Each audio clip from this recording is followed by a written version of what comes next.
যে আমি আমলদারি হয়ে যায়, আমিলা সালেহা, নেককারী হয়ে যাব, নেক আমলদার হয়ে যাব। আমি নেক আমলদার হয়ে যাব। আমি যদি নেক আমলদার না হইতে পারি, আমি যদি নেক কাজ না করতে পারি, তখন কোনটা হালাল, কোনটা হারাম, কোনটা লিগ্যাল, কোনটা ইলিগ্যাল, এটা আমার মধ্যে আসবে না। যার কারণে এখন বর্তমান সমাজে এসে আমরা বিশেষ করে এই বর্তমানে আমাদের এখন যেটা আলোচনা সমালোচনা হচ্ছে, হ্যাঁ, বর্তমানে একটু চলতেছে হিন্দুদের দুর্গাপূজা বা মুসলিমদের বিভিন্ন অকেশন, অমৎসরে যেটাকে বলা হয়, আমরা সেখানে যাওয়াটাকেও হালাল বানায় ফেলছি। আমাদের হারাম কাজগুলো তো আমরা করি, হারামটাকে তো হালাল বানাইছি, এখন এটা আর আমাদের মধ্যে আসে না আসলেই কি এটা হালাল না এটা হারাম।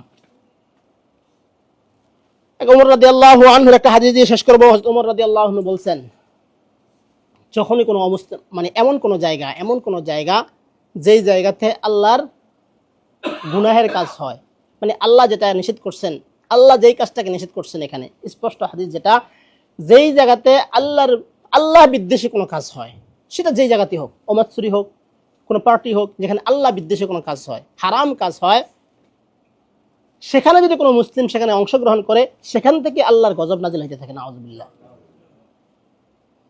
তাহলে আমি আপনি কি করতেছি? আমি আপনি যেখানেই আমার বন্ধু বান্ধব যত হারামের কথা বলুক, যত খারাপের কথা বলুক, আমরা এটাকে আরো সাপোর্ট করে দিই, প্লাস করে দিই, কিছু টাকা পয়সা দান করে দিই। কোথায় দান করতে হবে, কোথায় সাপোর্ট করতে হবে, এটাই আমরা ভুলে গেছি, সেন্সলেস।